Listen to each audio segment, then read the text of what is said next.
இதை பார்த்து கொண்டிருக்கிற ஜனமே, இதை நீங்க பார்த்து கொண்டிருக்கீங்கன்னா ஒரு காரணத்தோட நீங்க பார்க்குறீங்க. நீங்க வேலை பார்க்குற இடத்துல, ஊழியம் செய்ற இடத்துல, வீட்ல, சொந்தக்காரங்க மத்தியில, சூழ்நிலைய பார்த்து ஒரு பயம் இருந்துகிட்டே இருக்குது. திடீர்னு ஒரு பயம் வந்துருது. என்னதான் பிரேயர் பண்ணாலும், என்னதான் வசனம் கேட்டாலும், மெசேஜ் 5, 6 மெசேஜ் டெய்லி கேட்டாலும், ஒரு ஒரு மெசேஜ கேட்ட உடனே, "அப்படி ஆயிருமோ? இப்படி ஆயிருமோ?" என்கிற ஒரு பயம் வருது. அது தூக்கத்தை கெடுக்கிறது, உங்க உடல் நலத்தை கெடுக்கிறது. சூழ்நிலை சூழ்நிலைகளை பார்த்து நீங்கள் அதில மடிந்து போவோமோ என்கிற ஒரு நிலைமையில நீங்க இருக்கிறீங்க. பைபிள்ல வந்து சீஷர்கள் வந்து கலிலேயா கடல்ல போகும்பொழுது, அங்க வந்த சுனாமி மாதிரி இருந்த அந்த புயல பார்த்து பயந்துட்டாங்க. ஆனா ஆண்டவர் என்ன பண்றாரு, இயேசு கிறிஸ்து அங்க அழகா தூங்கிட்டு பயப்படாம இருந்தார். அவருக்கு தெரியும் இதெல்லாம் ஒண்ணும் ஆகாது அப்படின்னு. ஆனாலும் அவர்கள் பயந்து அவங்க எழுப்புனாங்க. ஆண்டவர் வந்து அவங்களை அதட்டி, அந்த சூழ்நிலையை அதட்டினார். அந்த அளவுக்கு வல்லமை வந்து நம்மளுக்கு இருக்கு.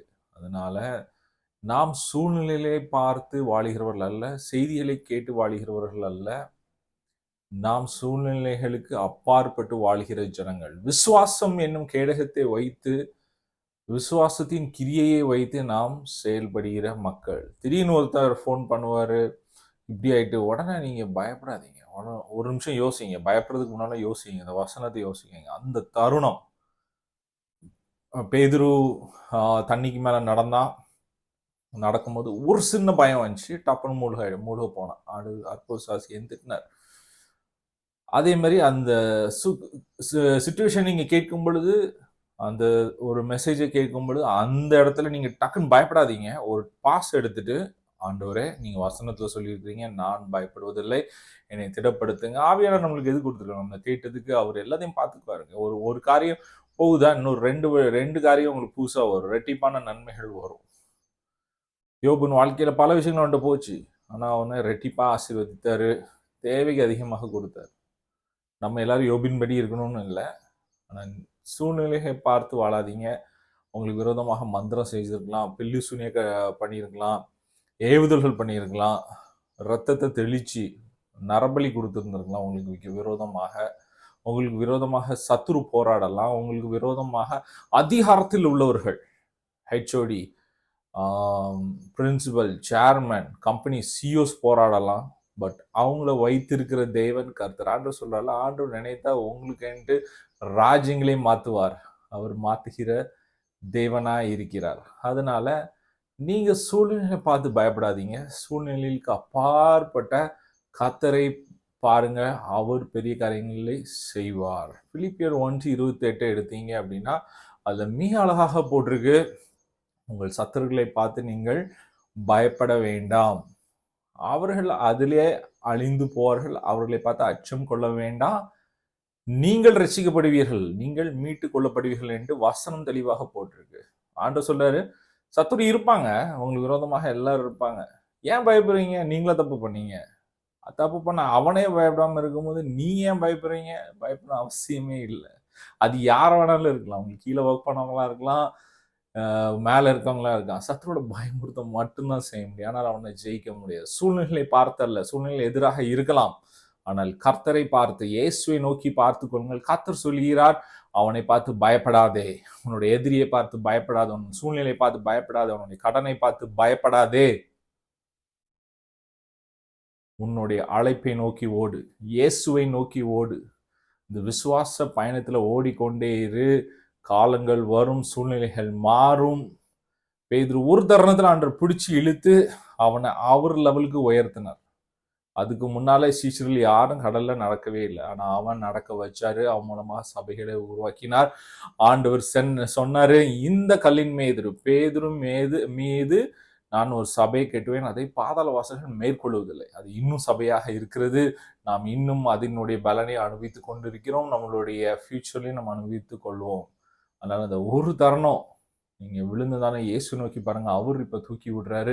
உங்க சூழ்நிலைகள் மாறும், உங்கள் கடன் பாரங்கள் மாறும், உங்களுக்கு விரோதமா எழும்பியவர்களை நீங்கள் காணாமல் போவீர்கள், உங்களை விட்டு போனதான ரிலேஷன்ஷிப் ஓடி வருவாங்க, எல்லாத்தையும் சரி செய்கிற தேவன். விசுவாசத்துல ஓடுங்க, விசுவாசத்துக்கு மட்டும் விடாதீங்க, பயப்படாதீங்க. பயந்தீங்க அப்படின்னா சத்ருவுக்கு கொடுக்குற இன்விடேஷன். அவனை வாப்பா அப்படின்னு கூப்பிட்டு நம்ம வீட்டில் உட்கார வைக்கிறோம். அதனால பயம் மட்டும் படாதீங்க. பைபிள்ல 365 தடவை சொல்லியிருக்கு, பயப்படாதே பயப்படாதே பயப்படாதே. விசுவாசத்துக்கு ஆப்போசிட் அப்படின்னு பார்த்தா பயப்படுதல். சூழ்நிலை பார்த்து பயப்படாதீங்க. ஒரு நிமிஷத்துல, ஒரு ஃபோன் காலில் உங்க லைஃபை ஆண்டவர் மாற்ற முடியும். ஒரே லெட்டர்ல, ஒரே இமெயில ஆண்டவர் உங்களை மாற்ற முடியும். உங்கள் கடன்களை பார்க்காதீங்க. கிழக்கிலிருந்து ஒருவர் வந்து உங்களுடைய கடன்களை அடைத்து வைப்பார். அது ஒன்றும் பெரிய இது கிடையாது. நீங்க எழுந்து போனது பலதா இருக்கும். அது கொடுத்து யாரு? ஆண்டவர் தாங்க. நம்மளுடைய உழைப்புல வந்த காசு கிடையாது. ஆண்டவர் உங்களுக்கு கொடுத்த ஒரு கிஃப்ட். அதை இன்னொருத்தர் எடுத்துட்டு போயிட்டானா கவலைப்படாதீங்க. கர்த்தர் உங்களே பல மடங்காய் பன்மடங்காய் ஆசீர்வதித்து இருக்கிறார், நடத்துகிறார், ஆசீர்வதிப்பார். அதான் பைபிள்ல போட்டிருக்குல்ல, meekness will inherit the earth அப்படின்னு போட்டிருக்கு. ரொம்ப ரொம்ப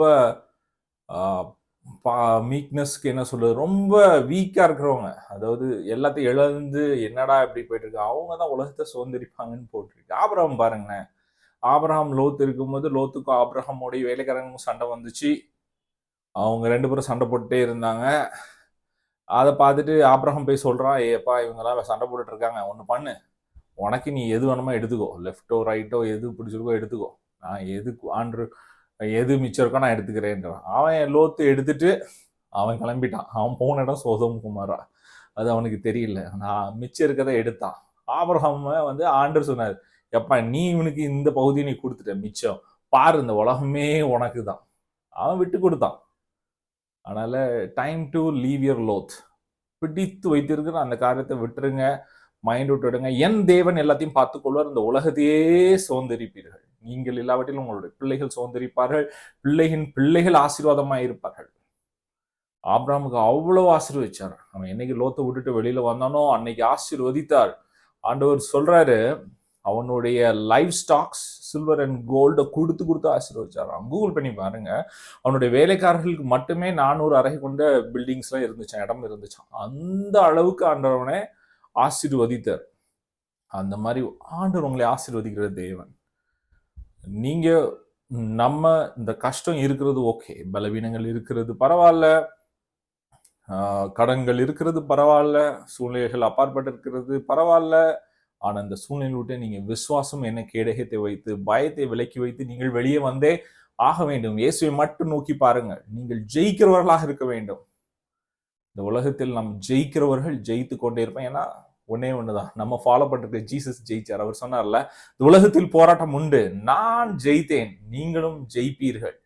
உங்களுடைய விசா ப்ராசஸ்க்காக ஜோம் பண்றீங்களா, அல்ல ஜெயிப்பீர்கள். பல தடவை நீங்க தோல்வி விட்டுருக்கலாம், ஆனா இந்த தடவை நீங்கள் ஜெயிப்பீர்கள். உங்களுடைய ஃபினான்ஷியல் கடன் அடைக்க முடியாம பல தடவை உங்களை பேங்க் மிரட்டினானா, நீங்க அவனை பார்த்து பயப்படாதீங்க. அவன் ஒரு பார்வோன் உங்களை மிரட்டலாம். அது நீங்களே தப்பு பண்ணியிருந்தாலும் சரி, கர்த்தர் உங்களை மன்னித்து ஏற்றுக்கொண்டு அதற்குள்ள வழியை செங்கடலை திறந்து கரை சேர்ப்பார். உங்கள் முன்பாக அவர்கள் கஷ்டப்படுத்தினா அந்த கடன் ஒளிந்து போகும். ஆன்ற ஒரு பெரிய கல்லை கட்டி அந்த செங்கடலை தூக்கி போடுவார். சரிங்களா? விசுவாசம், மோசே அந்த இடத்துல விசுவாசமாய் கரங்களை நீட்டினா செங்கடல் திறந்தது. அது மாதிரி விசுவாசமாய் உங்கள் கரங்களை உயர்த்துங்கள், இயேசுவை மட்டும் நோக்கி பாருங்கள், என் தேவன் செய்வார். சுற்றி இருக்கிற அம்மா அப்பா, நம்மளுடைய கூட இருக்கிறவங்க, ஸ்பௌசஸ், ரிலேட்டிவ்ஸ், ஃப்ரெண்ட்ஸ், அவங்க ஏதாவது பண்ணுவாங்கன்னு எதிர்பார்த்தீங்களா? நடக்காதுங்க. ஆண்டவரை மட்டும் நோக்கி பாருங்கள், கர்த்தர் உங்களுக்கு சடங்குகளை திறப்பார். நீங்கள் கரை சேர்வீர்கள். உங்களுடைய பிரச்சனைகள் எல்லாத்தையும் ஒரு கல்லை கொண்டு பார்வோன் சேனே அதே செங்கடல்ல மூழ்கடிச்ச மாதிரி எல்லாத்தையும் மூழ்கடிப்பார். நீங்கள் சந்தோஷமாக அவருக்கு கீதம் பாடுவீர்கள். This is the message from God. I want to share it with you all. இந்த மெசேஜ் ஆண்டுட்டு வந்து கொடுக்க சொன்னாரு. நான் உங்களுக்கு எல்லாத்தையும் சொல்றேன். நிறைய பேர் சூழ்நிலை பார்த்து பயந்துட்டு இருக்கீங்க. பயப்படாதீங்க, தைரியமா போங்க. ஏன்னா சாத்தானுடைய மெயின் ஆயுதமே உங்களை பயமுறுத்துறது தான். பயமுறுத்த தான் செய்ய முடியும். கர்ஜிக்கிற சிங்கரம் போல பயமுறுத்திட்டே போவோம். ஆனால் ஒன்றும் பண்ண முடியாதுங்க. அதனால ஒண்ணுமே பண்ண முடியாது. தேவன் பெரியவர். எப்போ அவனால கண்ட்ரோல் எடுக்க முடியுமோ, என்னைக்கு நீங்க பயப்படுறீங்களோ, விசுவாசத்தை விடுறீங்களோ, பயந்துட்டீங்கன்னா விசுவாசம் போயிட்டுன்னு அர்த்தம். அப்பப்போ நான் பயங்கர விசுவாசமா இருக்கேன், பேசிட்டு இருக்கேன், இது பண்ணிட்டு இருக்கேன். இல்லைங்க, பயத்தை டீல் பண்ணுங்க. ஆனாலும் ஒரு பயம் வருதுல்ல, காலையிலனா பயம், நைட் என்னம்னா ஒரு பயம், அப்படி ஆயிருமோ இப்படி ஆயிருமோ, அசம்ஷன்லேயே இருக்கக்கூடாது. அப்படி நெகட்டிவ் தாட்ஸை விட்டுட்டு வருதா இம்மீடியட்டா என் இயேசு பார்த்துக்கல. இந்த சூழ்நிலையை மாற்றின தேவனுக்கு ஸ்தோத்திரம் ஸ்தோத்திரம். வாயை திறந்து பேசுங்க, சூழ்நிலையை பார்த்து பேசுங்க. ஆண்டவர் பேசினார், சூழ்நிலையை பார்த்து அந்த புயலை பார்த்து பேசினார், அதட்டப்பட்டது அப்படியே காணாம போச்சு. சரிங்களா? எனக்கு தெரிந்த ஒரு குடும்பத்தில் அவங்க வேலை பார்க்குற இடத்துல அவங்களுடைய அதிகாரத்தில் இருக்கிற ஒரு நபர், அவர் அந்த அந்த ஆர்கனைசேஷனுடைய டாப்ல இருக்கிற அதிகாரத்தில் இருக்கிறவர், அவர் இவங்களுக்கு விரோதமாக செயல்பட்டு கொண்டிருந்தார். பல மாதங்களாக சகித்து சகித்து இருந்தார்கள். ஒரு நாள் ஆண்டவர் சொன்னார், இதுக்கு மேல அவனுக்கு இடம் இல்லை. ஆண்டவரை நம்பி இருக்கிற நாம் சகிக்கலாம், ஆனா ரொம்ப நாளைக்கு அல்ல. நம்ம அந்த இடத்துல உயர்த்தணும். அவனுக்கு தெரியணும், எதிரிக்கு தெரியணும், நம்ம விளையாடிட்டு இருக்கிறது உயிருள்ள தேவனை வணங்குகிற ஜனங்கள் என்று. ஸோ அவனுடைய அதிகாரத்துடன் அந்த சூழ்நிலையை அதட்டி ஜோம் பண்ணோம். அன்னையிலிருந்து ஆண்டவர் அந்த இடத்த விட்டே அவனை மாற்றினார். அங்கே ஒரு நிம்மதி வந்தது. சரிங்களா? சூழ்நிலையில பார்த்து பயப்படாதீங்க, அதட்டுங்க. ஆண்டவர் அதிகாரத்தை கொடுத்திருக்கிறாரு. ஏன்னா அவர் உலகத்தை விட்டு போகும்போது சொன்னார், எனக்கு கொடுத்த சகல அதிகாரமும் உங்களுக்கு கொடுக்கப்பட்டு இருக்கிறது. அதனால பயப்படாதீங்க, அதிகாரத்துடன் இருங்க. செய்வினை கட்டுகள் இதெல்லாம் ஒன்றும் பண்ண முடியாது, கொஞ்ச நாள் தான், இதெல்லாமே டெம்பரரி தான். நீங்கள் உங்கள் அழைப்பை நோக்கி ஓடுங்கள். உங்களுடைய பாரம்பரிய கட்டுகள், செய்வினை கட்டுகள், உங்களை பிடித்து கொண்டிருக்கிற அந்த காரியங்கள், கடன்கள், சூழ்நிலைகள், காசிப்ஸ் எல்லாம் உங்களை விட்டு விலகி போகும். உங்களை யார் யார் துன்புறுத்துனாங்களோ அவர்கள் உங்கள் முன்னால வந்து எனக்காக ஜோமன் நிற்க போறாங்க. அந்த மாதிரி ஒரு காலத்துக்குள்ள நீங்க போகிறீங்க. இதை கர்த்தர் உங்களுக்கு சொல்ல சொன்னாரு. நீங்க தைரியமா இருங்க. ரொம்ப முக்கியமான மெசேஜ். உங்க ஃப்ரெண்ட்ஸ் எல்லாத்துக்கும் ஷேர் பண்ணுங்க. அந்த லிங்க் நான் போடுறேன், எல்லாத்துக்கும் ஷேர் பண்ணுங்க. கர்த்தர் உங்களை பயங்கரமா உயர்த்த போறாருங்க. கர்த்தர் செய்ய நினைத்தது ஒன்றும் உங்க வாழ்க்கையில தடைப்படாது. அதான் யோபுடைய மொத்த பைபிளுடைய ரெவலேஷனே இது ஒண்ணுதாங்க. தேவரே, நீர் சர்வ வல்லவர், நீர் செய்தது ஒன்றும் என்னுடைய வாழ்க்கையில தடைப்படாது என்பதை அறிந்திருக்கிறேன் என்று கர்த்தர் சொல்லியிருக்கிறார். குடும்ப சூழ்நிலையை ஆண்டவர் மாற்றி வைக்கிற தேவன். சரிங்களா? என் கிறிஸ்டின் ஜோம்னுங்க.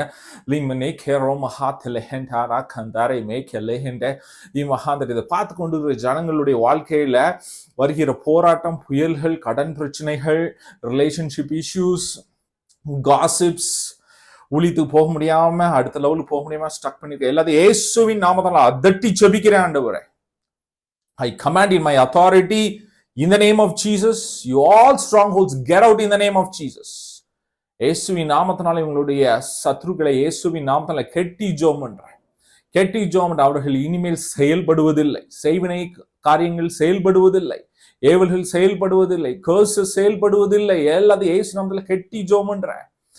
அடுத்த லெவல் ப்ரொமோஷன்ஸ் போக முடியாம, அடுத்த லெவல் ஊழியங்கள் போக முடியாம, ஃபேமிலி இஷ்யூஸ் உண்டாக்குகிற, குடி போதையில் இருக்க வைக்கிற, ஆண்டருக்கு பிரியமில்லாத அந்த ஐடல் வர்ஷிப் பண்ண வைக்கிற சத்துருக்கள் எல்லாத்தையும் இயேசுவின் நாமத்தால கெட்டி ஜெபம் பண்றேன். உங்கள் கண்கள் திறக்கப்படுவதாக.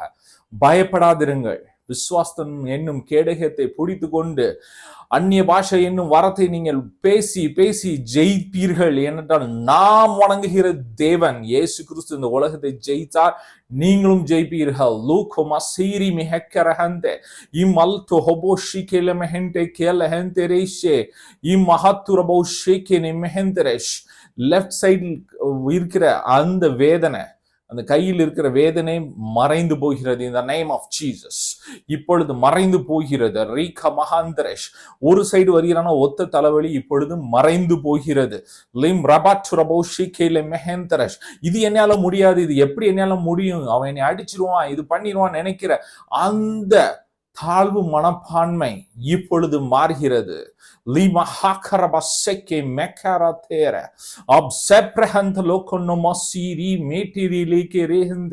வயிறு சம்பந்தப்பட்ட ப்ராப்ளங்கள் இப்பொழுது மறைகிறது. இந்த நேம் ஆஃப் ஜீசஸ், இந்த நேம் ஆஃப் ஜீசஸ் உங்கள் இருதயம் பாதுகாக்கப்படுகிறது. கால் வலிகள் மறைகிறது.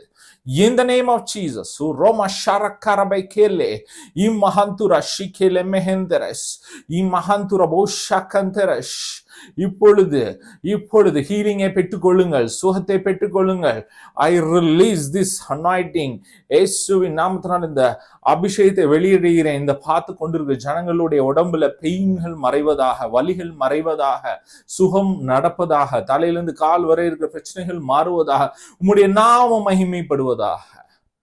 ஆண்டவரே, இந்த சுகத்தையும் இந்த உண்மையையும் இந்த சத்தியத்தையும் நீங்க கொடுத்துட்டீங்க. இந்த நேம் ஆஃப் ஜீசஸ் நீங்க இந்த விடுதலை ஆக்குனீங்க. இதுக்காக நன்றி ஆண்டவரே. Thank you Jesus, thank you Jesus, thank you Jesus. Hallelujah, hallelujah, hallelujah. In the name of Jesus I pray. கர்த்தர் உங்களை உயர்த்த விரும்புகிறார். அவர் உங்களை ஆசீர்வதிப்பார். எதிரிகளை நீ தேடினாலும் காண மாட்டீர்கள். சரிங்களா?